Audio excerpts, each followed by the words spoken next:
Puji Tuhan, selamat pagi saudara semua. Kita akan mendengarkan kebenaran firman Tuhan. Mari kita berdoa. Kami bersyukur kebaikan Tuhan selalu menjadi bagian kehidupan kami. Untuk dapat berjalan dalam dunia ini, firman-Mu itu adalah pelita bagi kaki kami dan terang bagi jalan kami.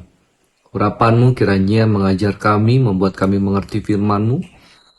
Sembunyikan kami semua di belakang salib Tuhan. Yesus semakin bertambah dan kami semakin berkurang. Kuasa kegelapan roh jahat, dalam nama Yesus kami patah hancurkan pekerjaan dan kuasanya. Kami hanya undang Allah saja yang menguasai hati dan pikiran kami. Kami siap menyambut firman-Mu, bersyukur di dalam nama Tuhan Yesus Kristus. Haleluya. Amin. Hari ini kita berbicara tentang kasih-Nya, Nya besar. Kasih-Nya besar. Kasih Allah besar. Ayat utama kita terdapat dalam Roma pasal yang ke-5, ayat yang ke-8. Demikian firman Tuhan. Akan tetapi Allah menunjukkan kasih-Nya kepada kita, karena Kristus telah mati untuk kita ketika kita masih berdosa. Dalam ayat ini, Tuhan membandingkan antara kasih manusia dengan kasih Allah. Satu perbandingan yang kontras. Untuk orang benar, manusia saja suka untuk mati. Dan mungkin untuk orang yang baik. Tetapi tidak dengan Tuhan. Dia rela mati untuk musuh-musuhnya. Bagaimana kita dapat mengenal kasih Allah ini? Ayat ini menunjukkannya. Dari kata akan tetapi Allah menunjukkan. Menunjukkan artinya untuk membawa orang tersebut antara dua pihak ini berdiri di tempat yang sama. Bagaimana caranya? Dengan cara satu pihak harus mendemonstrasikan, menunjukkan tidak lewat perkataan saja, tetapi lewat perbuatan. Sehingga orang yang menerimanya boleh percaya terhadap orang tersebut dan berada di tempat yang sama. Kalau bahasa Alkitab, bagaimana Allah memperdamaikan dirinya dengan manusia. Manusia diperdamaikan dengan Allah. Itu kata menunjukkan. Apa yang didemonstrasikan Allah? Yaitu kasih-Nya. Nya memakai huruf besar yang menunjuk kepada Allah Bapa di sorga. Allah Bapa adalah kasih, Tuhan adalah kasih, dan Dia harus mengasihi. Objeknya adalah manusia. Dia menunjukkan kasih. Kasih di sini memakai kata agape, yaitu kasih tertinggi, kasih tanpa syarat yang diberikan Allah untuk manusia. Bagaimana caranya Allah menunjukkan kasih-Nya, mendemonstrasikan kasih-Nya? Dalam ayat ini dikatakan, oleh karena Kristus telah mati untuk kita. Allah mengirimkan anaknya, Allah Bapa mengirimkan putranya yang tunggal untuk mati untuk kita. Kristus telah mati untuk kita. Saudara, untuk orang baik kita mungkin mati, tetapi untuk musuh tidak. Allah memberikan anaknya yang paling berharga untuk mati untuk kita. Bagaimana Dia ditangkap di Taman Getsemani, dipakaikan mahkota duri, kemudian Dia dianiaya, disiksa, diolok-olok, dan Dia naik ke atas kayu salib untuk kemudian dipaku di atas kayu salib dan mati untuk kita. Dia berikan anaknya, kasih-Nya ditunjukkan dengan memberikan anaknya untuk mati bagi kita. Ada seorang hamba Tuhan mengatakan demikian, ini kata-kata yang cukup baik. Paku itu sebenarnya tidak dapat menahan Yesus di atas kayu salib. Apa yang menahan Yesus di atas kayu salib? Yaitu karena kasih-Nya, karena cintanya untuk umat manusia.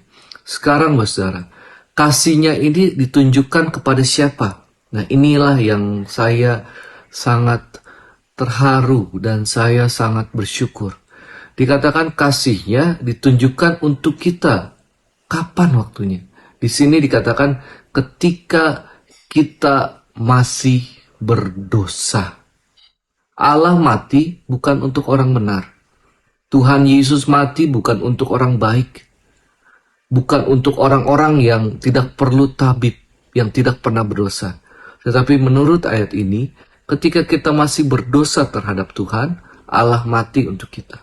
Ada orang mungkin yang berpikir, saya bukan orang benar, saya bukan orang yang baik, saya adalah orang yang berdosa. Apakah mungkin saya diampuni? Apakah mungkin Tuhan berkenan kepada saya? Jelas ayat ini mengatakan ketika kita masih berdosa, Tuhan Yesus mati untuk kita. Tujuannya apa? Untuk memperdamaikan kita dengan Tuhan. Sehingga setiap orang yang percaya dapat berdamai dengan Tuhan, menerima damai sejahtera, sukacita, dan kasih daripada Allah. Kata berdosa artinya adalah hilang sasaran, tidak tepat sasaran. Seperti panah yang ditembakkan tetapi tidak kena kepada sasaran, melenceng jauh daripada sasaran. Orang berdosa digambarkan seperti orang-orang yang kehilangan arah, yang kehilangan tujuan, yang tidak tepat dengan sasaran. Dia jauh melenceng dari kebenaran firman Tuhan. Ketika dia melenceng dari kebenaran firman Tuhan, Alkitab dengan jelas mencatat Tuhan Yesus mati untuk orang yang berdosa ketika mereka masih berdosa. Itulah Allah menunjukkan kasih-Nya yang luar biasa bagi kita. Saya tutup dengan ada 3 ilustrasi yang cukup menarik yang saya baca. Ada seorang kepala suku di Rusia, dia hebat di masa-masa dia berkuasa, dan dia menerapkan 2 hukum. Yang pertama adalah bahwa setiap orang yang ada di bawah kepemimpinannya harus menghormati orang tuanya. Dan yang kedua adalah tidak boleh mencuri. Kalau 2 perintah ini dilanggar, maka akan ada hukumannya. Nah, saudara, karena 2 perintah ini, maka kepala suku ini kemudian menjadi salah satu pemimpin terbesar di Rusia di atas semua suku yang lainnya. Dan pada satu kesempatan terdapatlah satu kisah, ada pencurian yang terjadi di suku yang dia pimpin. Lalu semua orang dikumpulkan dan kepala suku ini berkata, siapa yang mencuri maju, akan dicambuk 10 kali. Tidak ada yang maju. Kalau tidak ada yang maju, saya akan tambah hukumannya 20 kali. Tidak ada yang maju. Saya tambah menjadi 30 kali. Tidak ada yang maju juga. Saya tambah menjadi 40 kali. Kepala suku ini berpikir lebih dari 40 kali itu, sampai 40 kali saja diperlukan pria yang sangat kuat. Karena tidak ada yang maju, kita akan cari. Semua orang pulang. Lalu dicarilah siapa pencurinya. Beberapa hari kemudian ketemulah pencurinya dan dibawa ke hadapan kepala suku. Dan begitu kepala suku melihat pencuri itu, ternyata pencuri itu adalah ibunya sendiri. Orang-orang memperhatikan apakah kepala suku akan melakukan hukuman terhadap pencuri ini. Yang pertama, apakah dia akan menghukum sang pencuri sesuai dengan hukum yang kedua, atau dia akan menghormati orang tuanya dengan melepaskan orang tuanya dari hukuman. Rupanya hukuman tetap berlanjut.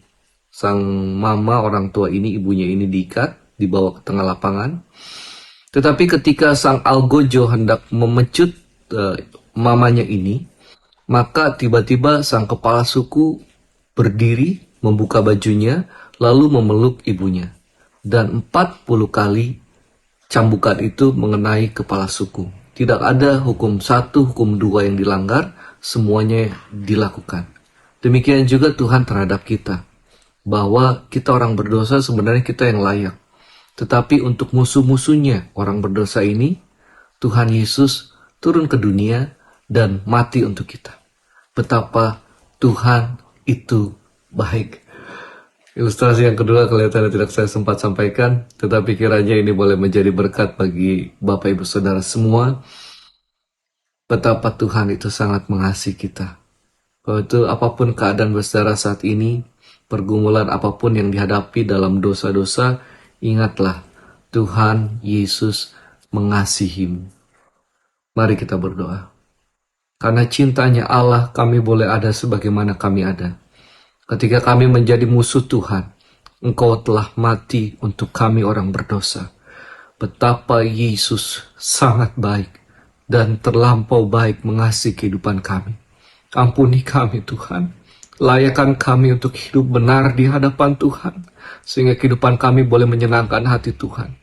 Kalau ada di antara umat ketebusan-Mu yang mendengar firman-Mu, lalu Roh Kudus menggerakkan hati mereka, ingatkan Tuhan betapa mereka dikasihi Tuhan Yesus, dan biarlah mereka boleh menerima Engkau sebagai Tuhan dan Juru Selamat, diperdamaikan dengan Tuhan, menerima karunia kasih, sukacita, dan damai sejahtera itu dalam kehidupan mereka, sehingga mereka boleh menatap hari depan penuh pengharapan bersama dengan Tuhan Yesus Kristus.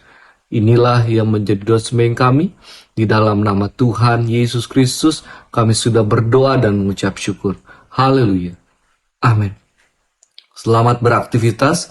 Tuhan Yesus memberkati.